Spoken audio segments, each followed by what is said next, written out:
Hi. Ernakulam ജില്ലയിൽ ഇലഞ്ഞി എന്ന് പറയുന്ന പഞ്ചായത്തിൽ കൂരുമല എന്ന് പറയുന്നൊരു സ്ഥലമുണ്ട്. ഒരു വ്യൂ പോയിൻ്റാണ്. അത് കാണാൻ പോവാണ് കേട്ടോ. ഒരാൾക്ക് 1 മണിക്കൂറത്തേക്ക് 10 രൂപയാണ് ടിക്കറ്റ്. വ്യൂ പോയിൻ്റ് വരെ നടന്ന് കയറാൻ ഒരു ഫുട്പാത്ത് ഉണ്ട് കേട്ടോ. അങ്ങനെ ഞങ്ങൾ ടിക്കറ്റൊക്കെ എടുത്ത് ഫുട്പാത്തിൽ കൂടെ മേളിലോട്ട് നടന്നു തുടങ്ങി കേട്ടോ. ഞങ്ങളൊരു 4:30 എപ്പോഴാണ് അവിടെ എത്തിയത് കേട്ടോ. കണ്ടോ, ഫുട്പാത്ത് ഇങ്ങനെ നീണ്ടു കിടക്കുവാണ്. മല കയറി മേളിലെത്തുമ്പോഴത്തേക്കും ആ വ്യൂ പോയിന്റിലോട്ട് കയറുന്നതിന് മുന്നായിട്ട് അവിടെ ഒരു ചാപ്പലുണ്ട്. അപ്പോൾ ഞങ്ങൾ കുറച്ച് നേരം ആ ചാപ്പൽ എൻ്റെ ഫ്രണ്ടിലിരുന്നു. ചാപ്പൽ അടച്ചിട്ടിരിക്കുകയായിരുന്നു. അപ്പോൾ ഞങ്ങളവിടെ കുറച്ച് നേരം ഇരുന്ന് റെസ്റ്റ് എടുത്തിട്ടാണ് പിന്നെ വ്യൂ പോയിന്റിലോട്ട് പോയത് കേട്ടോ. ഇവിടെ ഫുഡൊന്നും മേടിക്കാൻ കടകളൊന്നും ഇല്ല കേട്ടോ. ആകെ ഒരു കടയുള്ളത് ഈ മല കയറുന്നതിന് മുന്നായിട്ട് താഴെയാണ്. അപ്പം ഞങ്ങൾ അവിടെ നിന്ന് കിട്ടിയ ഫുഡൊക്കെ മേടിച്ചിട്ടാണ് മേളിലോട്ട് വന്നത്. 1 കിലോ പഴം, ബിസ്ക്കറ്റ്, വെള്ളം ഇതൊക്കെയാണ് ഞങ്ങൾ മേടിച്ചത് കേട്ടോ. അങ്ങനെ ഞങ്ങൾ അതൊക്കെ കഴിച്ച് കുറച്ച് നേരം അവിടെ റെസ്റ്റ് എടുത്തിട്ടാണ് പിന്നെ വ്യൂ പോയിന്റിലോട്ട് പോയത് കേട്ടോ. മല കയറി വരുമ്പോൾ തന്നെ ആദ്യം ഈ ഒരു വിശ്രമ കേന്ദ്രം കാണാം. അതിന് തൊട്ടടുത്തായിട്ടുള്ള ഈ വാച്ച് ടവറിൻ്റെ മേളിൽ നിൽക്കുന്ന ആ ഒരു പോയിൻ്റാണ് വ്യൂ പോയിൻ്റ്.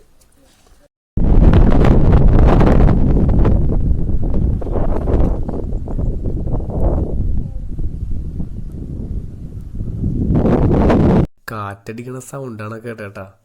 അടിപൊളിയായിട്ട് വ്യൂ കാണാൻ. അടിപൊളി എന്ന് പറഞ്ഞാൽ പോരാ, എന്ത് ഭംഗിയാണ്, പറയാൻ വാക്കുകളില്ല. ഈ കൂരുമലയ്ക്ക് വേറൊരു പ്രത്യേകത കൂടി ഉണ്ട് കേട്ടോ. നമ്മുടെ എറണാകുളം ജില്ലയിൽ ഏറ്റവും ഉയരം കൂടിയ മല എന്ന് പറയുന്നത് മലയാറ്റൂർ മലയാണ്. അത് കഴിഞ്ഞ് 2ാം സ്ഥാനം ഈ കൂരുമലയ്ക്കാണ് കേട്ടോ.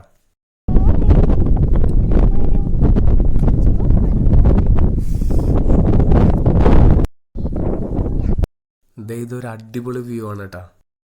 എന്ത് രസമെന്ന് പറയുക ഇവിടെ നിന്ന് താഴേക്ക് കാഴ്ചകൾ കാണാൻ. എത്ര ഉയരത്തിലാണ് ഞാൻ നിൽക്കണേ. താഴേക്ക് വീടുകളൊക്കെ പൊടി പൊടി പോലെ കാണാൻ പറ്റുന്നുള്ളൂ. നമുക്ക് നല്ല സമാധാനം ഫീൽ ചെയ്യാൻ പറ്റും കേട്ടോ. നമ്മുടെ പ്രശ്നങ്ങളും സങ്കടങ്ങളൊക്കെ ഒരുപാട് ദൂരെ നിൽക്കുന്ന പോലെ തോന്നും. എനിക്കങ്ങനെ ശരിക്കും ഫീൽ ചെയ്തു. നല്ല സമാധാനം, നല്ല പീസ്ഫുള്ളായിട്ടുള്ളൊരു മൈൻഡ് ഫീൽ ചെയ്ത്. കണ്ടോ, ഇത് ഞങ്ങൾ കയറി വന്ന ഫുട്പാത്താട്ടാ. ഞാൻ താഴേന്നാണ് കയറി വന്നത് ഇത്ര ദൂരെ. അപ്പോൾ കാഴ്ചകളൊക്കെ കണ്ടിട്ട് ഞങ്ങൾ പോവുകയാണ്. എല്ലാവരും വരിക, എൻജോയ് ചെയ്യുക. എൻ്റെ വീഡിയോ ഇഷ്ടപ്പെടുകയാണെങ്കിൽ സബ്സ്ക്രൈബ് ചെയ്യണം, ലൈക്ക് ചെയ്യണം, ഷെയർ ചെയ്യണം. അപ്പോൾ ടാറ്റ. കക്കടു കുഞ്ഞേ നോക്കി.